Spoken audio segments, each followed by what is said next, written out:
His Excellency, former President Grimson, and other distinguished guests, good afternoon. It gives me great joy to address you today, speaking on a topic that is close to my heart and the hearts of many that I represent. The face and name of climate crisis is found in the millions of people, children, women, men, whose lives and livelihoods have been jeopardized by the impacts of climate change. It is also found in the massive loss of biodiversity, the stark reality of floods, droughts, and rising sea levels. While climate change is a global phenomenon, some parts of the world, like my own continent, Africa, are much more affected due to existing geographical, economic, social, and political vulnerabilities. Like the other developing regions of the world, Africa has contributed little, estimated 4%, to the global greenhouse emissions. Yet, many countries in Africa are among the most affected by the impacts of the climate crisis. We see this in recurrent droughts, flooding, and changing weather patterns on the continent. Africa continues to experience widespread loss and damage due to human-induced climate change. The results are extensive loss of biodiversity, water shortages, reduced food production, displacement, famine, conflict over resources, loss of lives and livelihoods, and negative economic growth. It is also estimated that 26% of the total of internally displaced people in Africa are on the move because of disasters due to extreme weather events.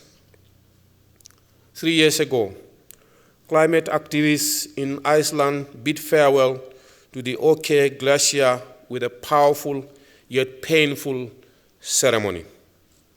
I have read the poem written on that occasion, in quote, "A Letter to the Future," and I read, "This monument is to acknowledge that we know what is happening and what needs to be done.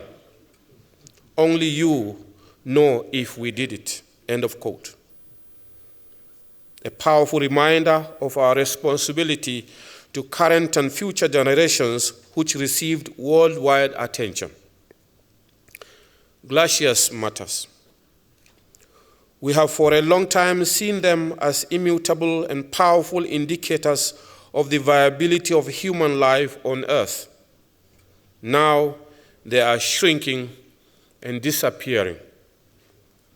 People and communities also matter. A single life lost because of the climate crisis is one life too many. A single village lost is one too many. A single species of plants, animals, and insects lost is one too many.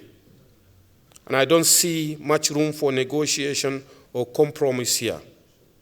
We need actions, not words. What should we say to the people living in a village that the future in terms of food security is bleak because the crops have failed repeatedly, the rain does not come or comes down too hard, to a people who have lost hope and feel completely abandoned by those with leadership responsibilities? The Lutheran World Federation is a global communion of 149 churches in 99 countries. The Evangelical Lutheran Church of Iceland is one of our members.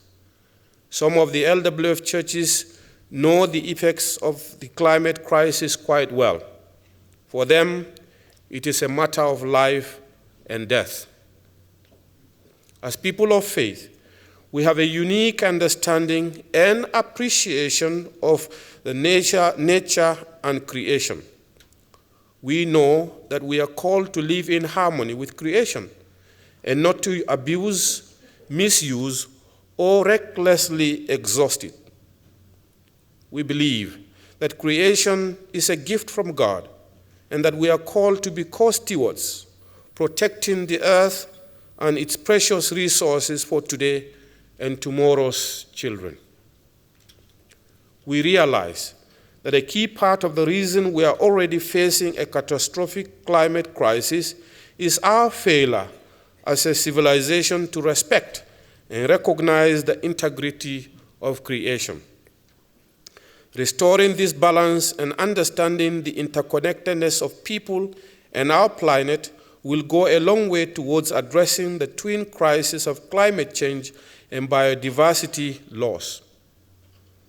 Around the world, more than 80% of all people identify with a religious faith, and the voices and actions of their leaders have already had an impact in raising awareness, building capacity, and bringing communities together to support the most vulnerable victims of climate change.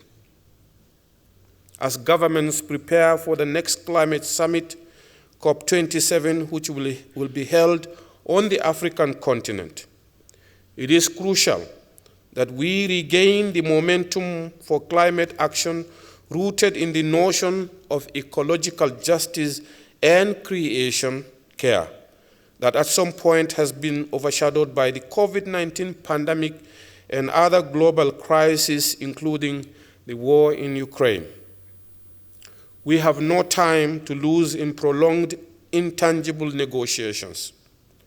We must demand for political will from duty bearers to turn words into actions to protect humanity and our planet for future generations. Religious actors, locally and globally, can play vital roles in advocating for action to address climate change. The LWF has known this and worked for it steadily since its assembly in Dar es Salaam, Tanzania, in 1977.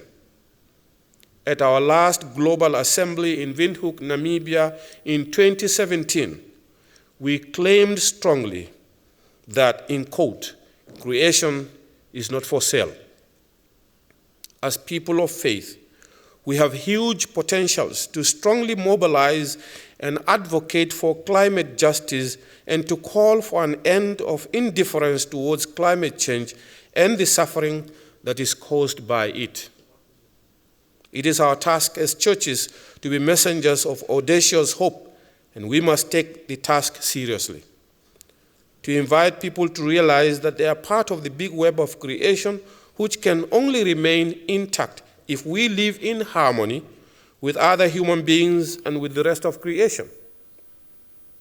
In some context, it may mean calling people to learn to live more simply so that others may simply live, as Mahatma Gandhi used to say. We continue to collaborate with our partners for the sake of our common beautiful planet Earth, entrusted to our care. I end with a quote from the first African woman to win the Nobel Peace Prize for her undying just environmental activism, the late Professor Wangari Maathai. And I quote, "Nature is so unforgiving. If we destroy it, it will destroy us." End of quote.